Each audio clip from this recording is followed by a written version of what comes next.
تو میں یہ کر رہا تھا کہ آج لوگوں کو تولا کس طرح سے جاتا ہے اس کی دولت دیکھ کے. اس لیے دنیا کا سب سے بڑا مسئلہ اس وقت پیسہ بنا ہوا ہے کہ جو غریب ہے وہ پیسے والا بن جائے, جو پیسے والا ہے اس کی ارننگ ڈبل ہو جائے, جس کی ڈبل ہے اس کی 4 گنا ہو جائے, جس کی 4 گنا ہے اس کی 8 گنا ہو جائے. تو اس کے پیچھے بھاگ رہے ہیں. اس بھاگنے کو اسلام نے منع نہیں کیا. دولت کے پیچھے بھاگنا, دولت کمانے کی کوشش کرنا, اس کو اللہ اس کے رسول صلی اللہ علیہ وسلم نے منع نہیں کیا. ایک چیز کو منع کیا ہے جو اسلام کے علاوہ کوئی بھی منع نہیں کرتا اس کو, وہ اس حدیث میں اس کا تذکرہ ہے. دیکھو, دولت کمانے سے اگر اسلام نے روکا ہوتا تو حضرت عثمان غنی ہوتے. غنی کا مطلب مالدار ہوتے. وہ بولنے پر گورنمنٹ نے پابندی گورنمنٹ یہاں بیٹھی ہوئی ہے, پابندی لگائی ہے بولنے پر گورنمنٹ نے تو پھر کیوں نہیں بول رہے بھائی؟ اگر اسلام نے, ابھی آپ گورنمنٹ میں ہیں نا ماشاءاللہ, اسلام نے اگر بولنے پر اسلام نے اگر دولت کمانے پر پابندی لگائی ہوتی تو آپ مجھے بتاؤ کہ حضرت عثمان غنی ہوتے؟ وہ تو اسلام لاتے ہی غریب بن جاتے نا, پھر تو ان کا لقب ہوتا غنی تھے. غنی ہے نہیں, غنی یہ تو حضرت عثمان غنی رضی اللہ تعالی عنہ اگر اسلام میں دولت کمانے پر پابندی ہوتی تو ہم کہتے حضرت عثمان غنی ہے نہیں تھے, اسلام لاتے ہی کیا ہو گئے؟ غریب ہو گئے, کیونکہ اسلام نے منع کیا پیسہ کمانے سے. ایسا کہیں بھی نہیں ہے. یہ چیز ہے جس میں لوگ فرق نہیں کرتے. کچھ لوگ دین سے دور بھاگتے ہیں کہ یار اگر دین کی طرف آئے تو دین تو پیسہ رکھنے سے منع کرے گا, ہمیں پیسہ کمانے سے منع کرے گا, یہ تو ٹینشن ہے, ہم تو پیچھے رہ جائیں گے. تو رسول اللہ صلی اللہ علیہ وسلم نے اس حدیث میں فرمایا من کانتی دنیا ہمہ, یہ نہیں فرمایا جس نے دنیا رکھی, فرمایا نہ جس نے دنیا یا پیسہ کمانے کو ہدف بنا لیا. کس چیز کو ہدف بنایا؟ پیسہ کمانے. پیسہ کسی اور چیز کا ذریعہ ہے, خود مقصد کا ذریعہ تو ہے, خود مقصد نہیں ہے. ہمارے ہاں دارالعلوم کرنگی میں ایک طالب علم, اس کے مصارف مدرسے کے ذمے تھے. صبح ناشتہ بھی مدرسے کی طرف سے, دوپہر کھانا بھی, رات کا کھانا بھی, کمرہ اس کو VIP ملا ہوا, سونے کے لیے ساری سہولتیں. تو ہمارے حضرت کے پاس آیا کہ مجھے منتھلی اسکالرشپ چاہیے. تو حضرت نے اسے فرمایا کہ جب تمہیں ناشتہ بھی مل رہا ہے, دوپہر کھانا بھی مل رہا ہے, رات کا کھانا بھی اچھا مل رہا ہے جیسا تم چاہتے ہو, سونے کی اچھی جگہ بھی ملی ہوئی ہے, تو یہ ساری سہولتیں تم رد کر کے پیسے ہی کو فوکس کیوں کر رہے ہو؟ تو اس نے جواب میں کہا پیسہ خود مقصود ہے, پیسہ خود مقصود. تو یہ سوچ آج مسلمان کی بن چکی ہے کہ پیسہ جن چیزوں کا مقصد ہے نا وہ ہدف نہیں ہے, بلکہ پیسہ خود مقصود ہے. تو رسول اللہ صلی اللہ علیہ وسلم نے فرمایا من کانت الدنیا ہمہ, جس نے دنیا کو ہم بنا لیا, فکر بنا لیا, ہدف بنا لیا کہ یہی مقصد ہے, تو اللہ اسے 2 سزائیں دیتے ہیں دنیا میں جو آج مل رہی ہیں. فرمایا پہلی سزا یہ کہ جتنی بھی دولت اس کے پاس آ جائے, جعل اللہ فقرہ بین عینیہ, اللہ فقر اس کی نگاہوں کے سامنے کر دیں گے.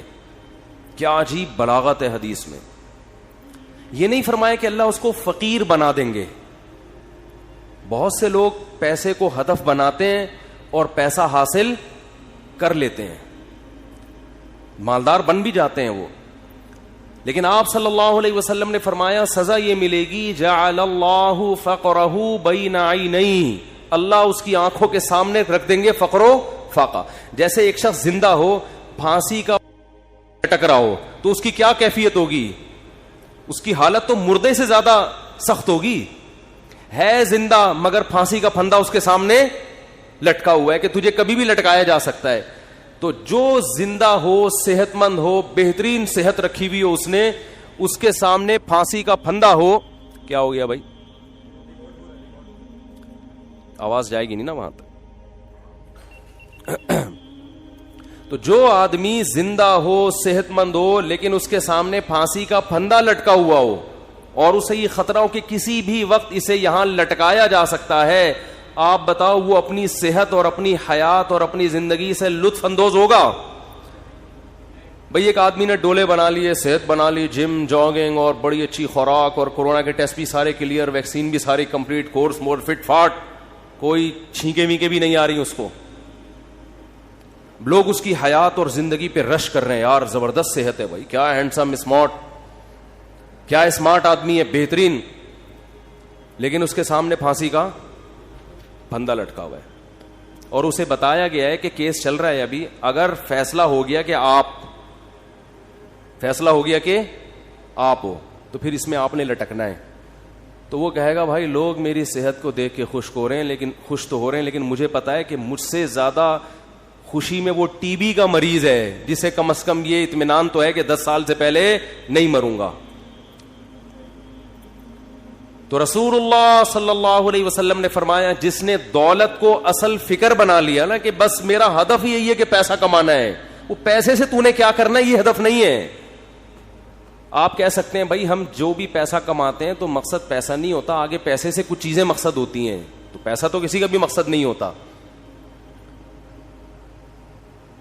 یہ بات غلط ہے, یہ آپ کہہ تو رہے ہو لیکن حقیقت میں ایسا ہوتا نہیں ہے. اگر چیزیں مقصد ہوتی نا تو چیزیں اللہ نے ہر شخص کو, بنیادی ضرورت کی چیزیں ہر ایک کو مل رہی ہیں.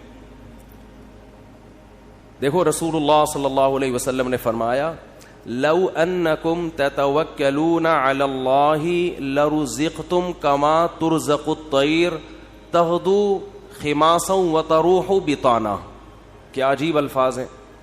آپ صلی اللہ علیہ وسلم نے فرمایا اگر تم اللہ پہ ایسے توکل کرو جیسے توکل کرنے کا حق ہے, توکل کا مطلب اللہ کھلائے گا, کھلانے کی ذمہ داری اس نے لی ہے, ضرورتیں پوری کرنے کی ذمہ داری اس نے لی ہے, ایسے کرنا شروع کر دو, ٹینشن دل سے نکالو. ہر آدمی ٹینشن سے مرا جا رہا ہے نا, پتہ نہیں کیا ہو جائے گا کل, بچوں کی اسکول کی فیسیں بھر سکوں گا نہیں بھر سکوں گا, بیگم کے خرچے پورے کر سکوں گا نہیں کر سکوں گا. چھوڑو بھائی, یہ ٹینشن لینے کی نہیں ہے. آپ کہو کیوں نہیں ہے, گھر جائیں گے ٹینشن تو ملے گی نا وہاں سے. اس کا حل بتاتا ہوں میں ابھی آپ کو, اس کا حل بتاتا ہوں میں, پہلے یہ حدیث مکمل کر لو. تو آپ صلی اللہ علیہ وسلم نے فرمایا اگر تم اللہ پہ ایسے توکل کرو جیسے توکل کرنے کا حق ہے, لرزقتم, تمہیں ایسے رزق ملے گا جیسے پرندوں کو ملتا ہے.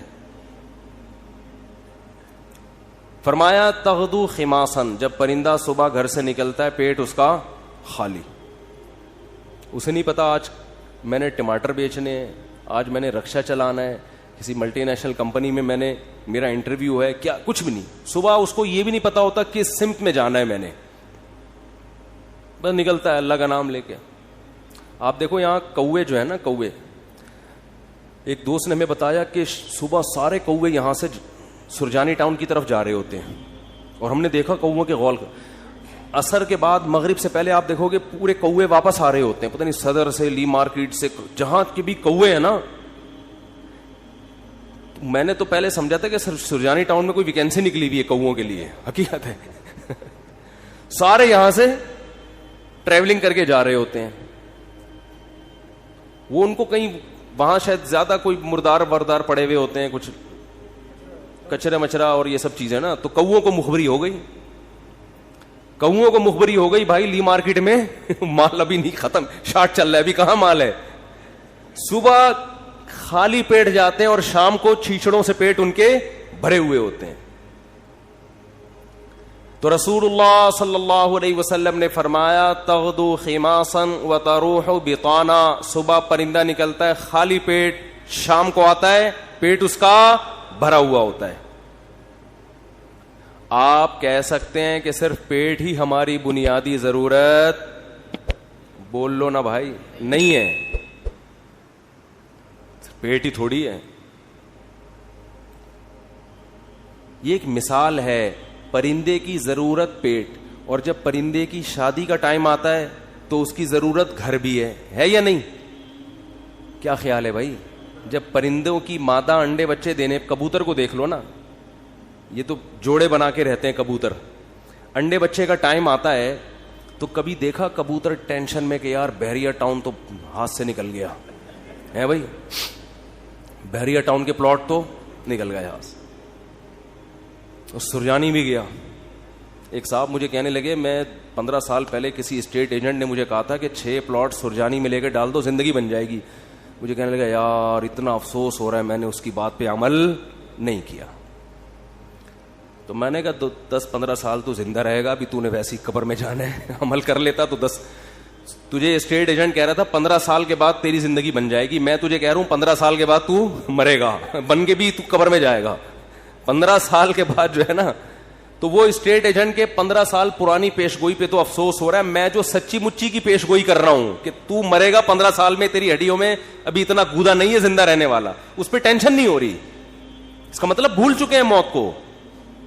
او بھائی 15 سال پہلے تو سرجانی میں 6 پلاٹ لیتا, آج عیش کرتا, تو وہ 15 سال کے بعد عیش کے قابل نہ رہتا. تو سوچ لے جو 15 سال بعد تو جو اینڈ سرجانی میں پلاٹ لے کے ہونا تھا وہ پلاٹ لیے بغیر بھی وہی اینڈ ہو رہے ہیں. تو ٹینشن کس بات کی بھائی؟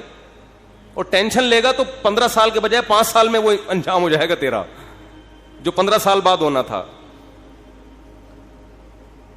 تو میں یہ کر رہا تھا کہ پرندے کو جو رزق ملتا ہے صرف پیٹ نہیں بھرتا اس کا. جب پرندے کی شادی کا ٹائم آتا ہے, وہ بالغ ہوتا ہے, تو پیر بنتا ہے کبوتر کبوتری کا, چڑا چڑیے کا بنتا ہے نا جوڑا. نہ اس نے کہیں سے ڈپلوما حاصل کیا گھر بنانے کا ہے بھائی, نہ NID یونیورسٹی میں وہ پڑھا ہے, کوئی انجینئرنگ نہیں, اس کو ہے کوئی انجینئرنگ؟ بولو بھائی. جس قسم کا گھر اس کو چاہیے فطرت اسے اس طرح کا گھر بنانا سکھا دیتی. کھجور کے درختوں میں سوراخ کر کے رہتے ہیں, اور آپ دیکھو یہ پرندے کیسے, یہ نر مادہ مل کے کیسے تنکے تلاش کر رہے ہوتے ہیں اور کیسے ان کو بہترین انداز سے پرو رہے ہوتے ہیں. ایسے نہیں کہ کوئی بھی کچرا اٹھا کے, ہم جب مرغیوں کے ڈڑبے بناتے ہیں نا تو کچھ بھی اٹھا کے ڈال دو اس کے اندر. پرندہ ایسا نہیں کرتا, بڑی تمیز سے, بڑے خوبصورت انداز سے وہ گھونسلہ بناتا ہے, خوبصورت انداز سے, ایسا کہ وہ سردی گرمی سے بھی محفوظ رہے, دشمنوں کے شر سے بھی محفوظ رہے. بہت خوبصورت انداز سے وہ گھونسلے بناتے ہیں. تو آپ بتاؤ, انسان جو اشرف المخلوقات ہے, جس کے لیے اس کائنات کو بنایا گیا, اللہ اس کی گھر کی ضرورت پوری نہیں کرے گا ہے بھائی؟ اصل میں آپ نے جس گھر کو ضروری سمجھا ہے وہ اللہ کی نظر میں وہ عیاشی ہے, وہ ضرورت نہیں ہے. وہ آپ کی بہت اوپر کا سوچ رہے ہیں آپ. لوگ کرائے کے گھروں پہ افسوس کرتے ہیں نا, اپنا گھر نہیں بنا سکے. بھائی گھر کی ڈیفینیشن یہ ہے کہ جیسے پرندہ جو گھر بناتے ہیں قیامت تک کے لیے نہیں بناتا, اسے فی الحال اپنی فیملی کو پالنے کے لیے ایک عدد ایسے گھر کی ضرورت ہوتی ہے جہاں بلی سے حفاظت ہو, جہاں سردی اور گرمی سے حفاظت ہو. اللہ کہتے ہیں تیری یہ بنیادی ضرورت ہے, چونکہ تو نسل بڑھا رہا ہے فطرت کی تکمیل کے لیے, تو اس گھر کی ضرورت پوری کرنا یہ کس کے ذمے ہے؟ یہ فطرت کے ذمے, جس کو جو خدا ہے, اصل میں خدا کے ذمے ہے. پرندہ نسل بڑھاتا ہے اس کائنات کی رنگینیوں کو برقرار رکھنے کے لیے, اپنے لیے نہیں. تو اب آپ بتاؤ, جب آپ کی نسل پیدا ہوگی جو مقصود کائنات ہو, تو گھر کی بنیادی ضرورت خدا نے اپنے ذمے لی ہے کہ نہیں لی ہے؟ وہ پرندوں کی ضرورتیں پوری کر رہا ہے اور انسان کو ٹینشن میں ڈال دے. تو یہ آپ کی بنائی ہوئی ٹینشن ہے, یہ خدا کی دی ہوئی ٹینشن نہیں ہے, یہ اللہ کی طرف سے عطا کردہ ٹینشن نہیں ہے. یہ آپ کی ٹینشن ہے جو آپ نے اپنے اوپر مسلط کر لی. پرندہ جو گھر بناتا ہے وہ بھی کرائے کا گھر ہوتا ہے, اس کا ذاتی نہیں. کرائے کا مطلب نکلنا ہے اس نے یہاں سے, ہمیشہ کے لیے تھوڑی ایک ہی جگہ گھونسلا. پھر جب اس کے انڈوں سے بچے نکلتے ہیں, ایک تو 12 گھنٹے کی ڈیوٹی ہوتی ہے کبوتر اور کبوتری کی. 12 گھنٹے کبوتر, یہ شکر کرو اللہ نے مردوں میں ایسا نظام نہیں رکھا, یہ اللہ کا بڑا فضل ہو گیا. ہمارے یہاں خواتین ہی پالتی ہیں, مرد کا کام ہے شیلٹر دینا, تحفظ دینا, خرچہ اٹھانا. 12 گھنٹے کبوتر بیٹھے گا اور 12 گھنٹے کبوتری. اب کمانے کا ٹائم کم ہو گیا, کیا خیال ہے؟ پہلے 12 گھنٹے دن میں کمانے میں لگ رہے تھے ان کے اور رات میں آرام میں. ایسا ہی ہے نا. اب ذمہ داری بڑھ گئی, کمانے کے لیے ٹائم کم ہو گیا. ذمہ داری کیا بڑھ رہی ہے؟ اب اپنا بھی کمانا ہے اور اپنے بچوں کے لیے بھی دانا لے کر آنا ہے. ٹائم کم ہے کمانے کے لیے اور کھانے والے زیادہ. کہ نہ آج تک دیکھا کہ بھوک سے مرے ہوں پرندوں کے بچے؟ کہیں قحط پڑا ہوا ہو تو ایک الگ بات ہے.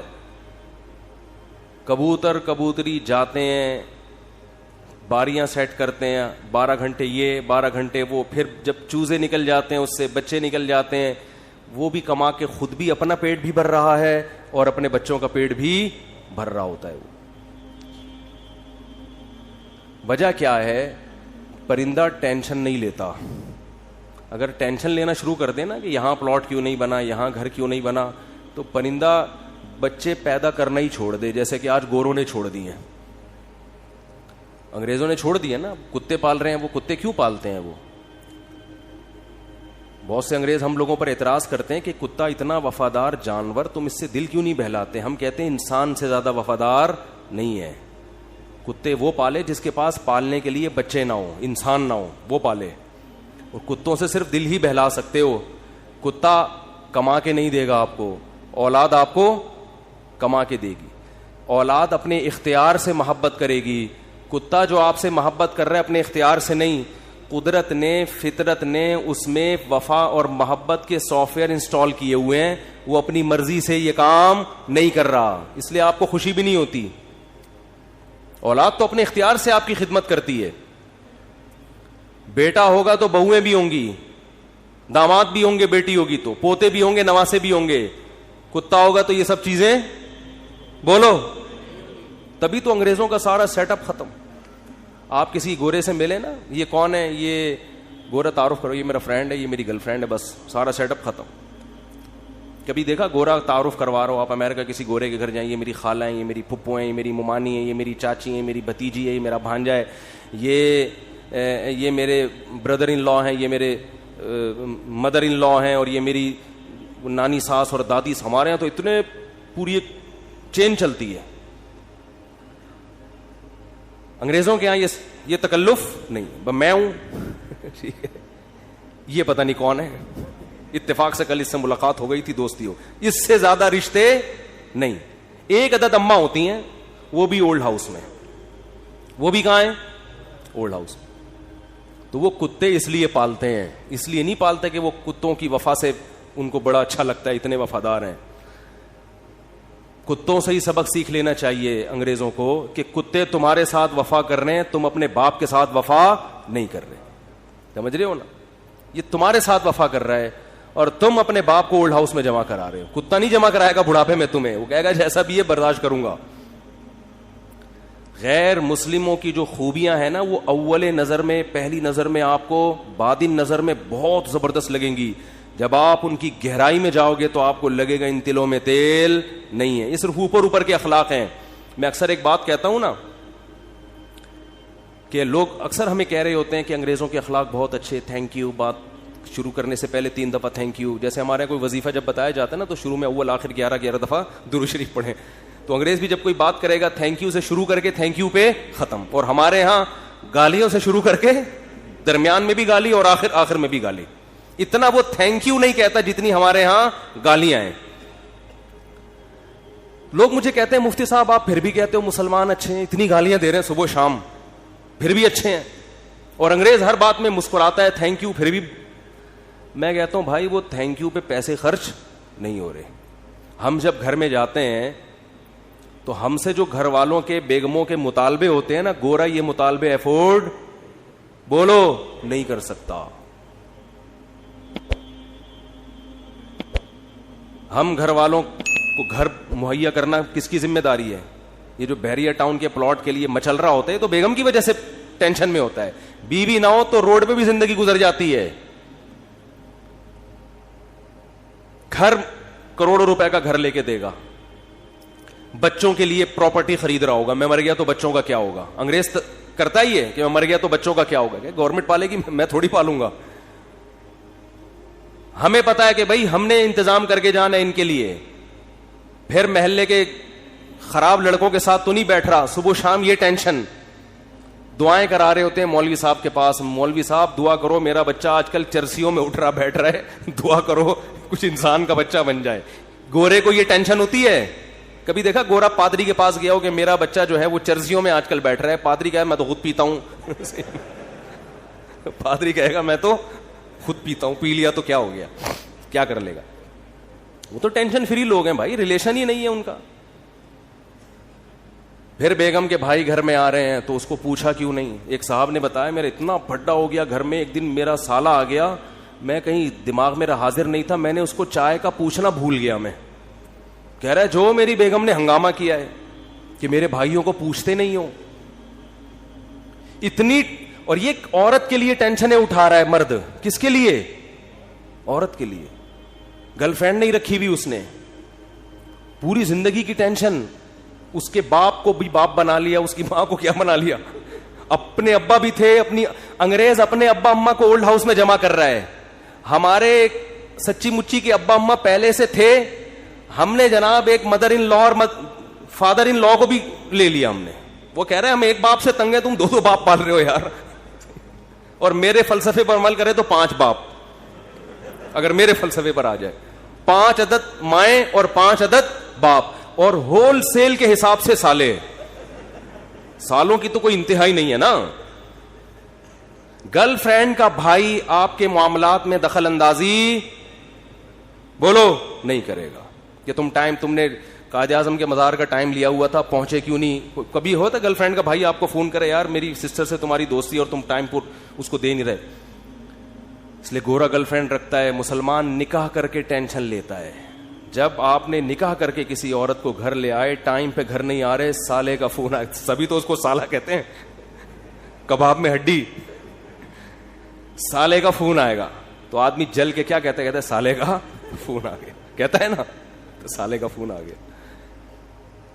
میرے سامنے جھگڑے آتے ہیں, لوگ لڑ رہے ہوتے ہیں اپنے بہنوئی سے. ابے ہم نے تجھے اپنی بہن اس لیے دی تھی کہ تو ٹائم نہ دے, تو سارا دن گٹر کے ڈھکن پہ بیٹھا رہتا ہے باہر, 2 بجے اٹھ کے آتا ہے, اس لیے دی تھی. لوگ کہتے ہیں نا. یہ ٹینشن بھی کون اٹھا رہا ہے؟ مسلمان مرد ہے بھائی. کون اٹھاتا ہے یہ؟ پھر وہ اپنے بوڑھے باپ کو بھی پال رہا ہے, خرچہ کر رہا ہے, بوڑھی ماں کو بھی پال رہا ہے, بیوی کی بھی سن رہا ہے, بچوں کی بھی سن رہا ہے. اس کے بعد میرے بھائی تھینک یو اگر نہیں بھی کہتا تو کوئی اتنا بڑا مسئلہ بولو نہیں. لاکھوں روپے گھر پہ خرچ کر رہا ہوتا ہے وہ, تو گالیاں تو بنتی ہیں نا, پھر دینی نہیں چاہیے. وہ معین اختر صاحب کا پروگرام تھا نا, کئی دفعہ بیان کر چکا ہوں, وہ انور مقصود کے ساتھ. تو انور مقصود نے معین اختر سے پوچھا کہ آپ کے ماموں کیا کرتے ہیں. پہلے معین اختر سے پوچھا کہ کیسا چل رہا ہے. انہوں نے کہا کہ اللہ کا شکر ہے, نلکوں میں پانی آ رہا ہے, لوڈ شیڈنگ بھی نہیں ہے, سب سیٹ چل رہا ہے. اس نے کہا پہلے پاکستانی ہیں جو اتنے اچھے حالات بتا رہے ہیں, کہاں رہتے ہیں؟ اس نے کہا دبئی میں رہتا ہوں میں. اس نے کہا دبئی میں رہتا ہوں. پھر اس نے پوچھا کہ آپ کے ماموں کیا کرتے ہیں. اس نے کہا گالیاں دیتے ہیں. ماموں کا کام صبح سے شام کیا ہے؟ حالات ایسے ہیں نا, حالات ایسے ہیں کہ ماموں کا کام صبح سے شام سوائے گالیاں دینے کے. انگریز کچھ دن یہاں رہ کے جائے, جیسے معین اختر کے ماموں گالیاں دیتے تھے نا, انگریز انگلش میں ایسی گالیاں دے گا. کچھ دن یہاں رہے تو صحیح, یہ تو ہمارا حوصلہ ہے. تو اس نے کہا گالیاں کیوں دیتے تھے؟ اس نے کہا مالک مکان پانی کے پیسے لینے آ گیا, تو ماموں اس کو لے گیا, بولے تو ایک لوٹا بھر کے دکھا. پانی ہے نہیں, پانی کے پیسے لینے آ رہا, تو ایک لوٹا بھر کے دکھا. کہہ رہے بیٹھے بیٹھے لائٹ چلی گئی تو ماموں نے بلب کے رشتہ داروں کو گالیاں دینا شروع کر دی. بلب کے رشتہ داروں کو. تو ہم جس ماحول میں رہتے ہیں, مسلمان کا بہت بڑا ظرف ہے. وہ ایک عورت کے لیے بڑی قربانیاں دیتا ہے, بڑی اس کو عزت کے ساتھ گھر میں لے کر آتا ہے. اس کے بچوں کی کفالت, اس کے باپ کو عزت دینا, اس کے بھائیوں کو عزت دینا, اس کی ماں کو عزت دینا. تو میرے بھائی اس کے بعد اگر 4-6 گالیاں کبھی وہ نکال دے, تو ہمارے نبی صلی اللہ علیہ وسلم نے عورت کو حکم دیا ہے کہ وہ اپنے شوہر کی فرما برداری کرے. نبی نے کیا فرمایا؟ یکفرن العشیر, شوہر کی نافرمانی کرتی ہیں. وہ نافرمانی کیا فرمایا؟ ساری زندگی احسانات کرتا رہے گا, اگر کبھی اونچ نیچ ہو جائے تو عورت جواب میں کہتی ہے ما رأیت منک خیرا قط، اللہ کی قسم میں نے تجھ سے کبھی کوئی خیر نہیں دی، میں تو آپ سے شادی کر کے پچھتا رہی ہوں، اور پچھتاتی بھی 3 بچے پیدا ہونے کے بعد ہیں کہ جب آدمی کے پاس اس سوال کا کوئی جواب بنے ہی نہیں کہ اب پچھتا رہی ہے تو بھائی ریورس بچے کہاں لے کے جاؤں گا میں، وہ صبر کے علاوہ اس کے پاس کوئی آپشن نہیں ہوتا. تو ایسے میں اگر انگریز یہ ٹینشنیں اٹھائے، بوڑھے باپ کی بھی، بوڑھی ماں کی بھی، اور بیوی کی بھی، اور بچوں کی بھی، اور سالوں کی بھی، اور ساس کی بھی، اور سسر کی بھی، پھر دیکھنے تھینک یو سے بات کیسے شروع کرتے ہیں اور تھینک یو پہ کیسے. وہ ایک صاحب کہنے لگے یار اتنے اچھے اخلاق ہیں. میں نے کہا کسی انگریز سے بولو 50 روپے دے گالی دے دے مجھے یہ تھینک یو نہیں چاہیے. وہ کہے گا 50 روپے نہیں دوں گا، تھینک یو جتنا لینا ہے. یہ فری پھوکٹ کا تھینک یو ہے بھائی، یہ فری پھوکٹ کا تھینک یو ہے. ایک دھیلے کا خرچہ اٹھانے کے لیے تیار نہیں ہے کسی کا بھی. تو خیر میں جلدی سے بات کو سمیٹ کے ختم کروں، وقت پورا ہو رہا ہے. تو رسول اللہ صلی اللہ علیہ وسلم نے فرمایا پیسہ کمانے سے منع نہیں، پیسے کو مسلط کرنے سے منع کیا. ہدف یہ نہ بناؤ. دیکھو پرندہ یہ نہیں کرتا کہ اللہ پہ توکل کرے تو اب گھونسلے میں ہی دھرنا مار کے بیٹھ گیا، میں نے صبح جانا ہی نہیں ہے. یہ کوے جتنے ہیں نا یہ وہیں بیٹھ گئے، لیاری میں بیٹھ گئے اور سرجانی ٹاؤن میں بیٹھ گئے کہ چھوڑو یار اللہ پہ توکل کرنا ہے، رزق خود بخود یہیں آئے گا. اللہ نے کہا نہ تمہیں نکلنا پڑے گا. تو آپ صبح نکلو رزق کے لیے، لیکن تسلی رکھو کہ شام کو انشاءاللہ پیٹ بھرا ہوا ہوگا، میری بنیادی ساری ضرورتیں پوری ہو چکی ہوں گی، اور جب میری اولاد کا ٹائم آئے گا اللہ بچوں کا خرچہ بھی میری جیب میں ڈالے گا. ٹینشن نہ لو کہ 2 بچے ہو گئے تو 3 بچے ہو گئے تو کہاں سے کھلاؤں گا. جس اللہ نے تجھے کھلایا بھائی وہی. دیکھو ماں کی چھاتیوں میں دودھ پہلے پیدا ہوتا ہے، بچہ بعد میں پیدا ہوتا ہے. یہ بتانے کے لیے کہ اس کا پیدا کرنے والا اس کے رزق سے غافل نہیں ہے. ہر چیز میں گوروں کی طرح کیلکولیشن نہ کیا کرو بیٹھ کے. گورے کیا کر رہے ہوتے ہیں دیکھ رہے ہوتے ہیں میرے پاس ابھی $10,000 ہیں تو ایک بچہ ہو گیا تو اس میں اتنا کیلکولیشن کر کے اتنا بچ رہا ہے، اتنا انویسٹمنٹ کیا، دوسرا ہو گیا تو یہ تو کیلکولیٹر کہہ رہے یہ نہیں ہو سکتا. قرآن کیا کہے گا؟ او بھائی تو پیدا تو ہونے دے. دیکھو اگر ہم نے یہ دودھ کا پروسیس نہ دیکھا ہوتا تو ہم تو اس ٹینشن میں ہوتے بچہ پیدا ہوگا تو میں تو 2 کلو دودھ اور بھینس کا لگوانا پڑے گا مجھے، میں تو خرچہ نہیں اٹھا سکتا. اللہ کہتے ہیں پیدا ہونے دے، اس کی ماں کی چھاتیوں میں دودھ اسی وقت پیدا کروں گا جب یہ پیدا ہوگا، اس سے پہلے نہیں. ہم کہتے ہیں نہیں پہلے پیدا ہو ہے بھائی، پہلے ماں کی چھاتیوں میں دودھ آئے پھر ہم دیکھیں گے ہاں بھائی آگے ہے دودھ، اب بچہ پیدا ہوگا. اللہ کہتے ہیں نہیں، مخلوق کو آنے دو پہلے، رزق بعد میں آئے گا اس کا. تو اس لیے بھائی رزق کمانا ہے، رزق کی ٹینشن نہیں لینی. اب آپ کہہ سکتے ہو کہ ٹھیک ہے ہم رزق کی ٹینشن نہیں لیتے، کماتے ہیں، لیکن ہم تو دیکھ رہے ہیں کمانے کی کوشش کر رہے ہیں، وہ وسیم بھائی کے پاس تو اتنا پیسہ آ گیا، فلاں کے پاس تو اتنا آ گیا، میں وہیں کا وہیں کھڑا ہوں. ہمارے کزن تھے کیا ہیں، وہ تھے سے تھے نہ بن جائیں. وہ اکثر کہا کرتے تھے، یہ بات تو کہتے تھے اب نہیں کہتے، اللہ کا شکر اب دیندار ہے. کہتے یار مجھے ٹینشن اس بات کی نہیں ہے کہ میرے پاس پیسہ نہیں ہے، مجھے ٹینشن اس بات کی ہے کہ میرے جتنے دوست ہیں ان کے پاس آ گیا اور میں وہیں کا وہیں. تو یہ ایک مستقل ٹینشن ہے. دیکھو اس کا نبی صلی اللہ علیہ وسلم نے حل کیا بتایا. پرندے کی مثال دی ہے. پرندہ کمپٹیشن میں کبھی بھی نہیں آتا، سمجھ رہے ہیں. پرندہ یہ نہیں کرتا کہ وہ والے چڑیا نے وہاں جگہ اس لوکیشن پہ گھونسلہ بنایا بحریہ ٹاؤن کے قریب اور میں لیاری ندی کے اوپر گھونسلہ، نہ. پرندہ کہتے ہیں میرے لیے، میرے بچوں کی حفاظت کے لیے مجھے گھونسلہ چاہیے، لوکیشن کو وہ زیادہ اہمیت نہیں دیتا. میں دشمنوں سے میری حفاظت رہے، ٹھیک ہے نا، سردی گرمی سے میری حفاظت رہے. میں نہیں کہہ رہا آپ لیاری ندی کے اوپر گھر بنائیں، وہاں تو حفاظت نہیں رہے گی آپ کی، کیونکہ ندی تو ندی ہے نا. تو آپ نے یہ سوچنا ہے کہ مجھے اپنے گھر میں تحفظ کے ساتھ، گھر والوں کے ساتھ رہنے کے لیے چھت چاہیے. یہ چھت اللہ انشاءاللہ میسر کرے گا، چاہے اپنی ہو چاہے کرائے کی ہو. یہ ٹینشن نہیں لینا ہے. یہ ٹینشن کہ میری اپنی چھت ہو کرائے کی نہ ہو، یہ آپ کی بنائی ہوئی ٹینشن ہے. اللہ نے اس رزق کا وعدہ آپ سے نہیں کیا ہے. یہ غریبی ہے، یہ غریبی ہے. بنیادی ضرورت آپ کی سالن روٹی ہوتی ہے نا. ارے بھائی آپ گئے ہوٹل میں، نہاری لے آؤ، 2 روٹی لے آیا، نہاری لے آیا. ایک گریبی منگوا لو گے, 2 منگوا لو گے, اس کے بعد کہے گا بھائی یہ گریبی ہے, اصل جو پیسے تھے نا وہ پلیٹ کے تھے. اب آپ نے گریبی کو مقصود بنا لیا, آپ جاتے ہی گریبی پہلے منگوا رہے ہو کہ یار 2 نہاری کی گریبیاں لیا. اس کو غصہ آئے گا بھائی گریبی تو ضمنن ہوتی ہے.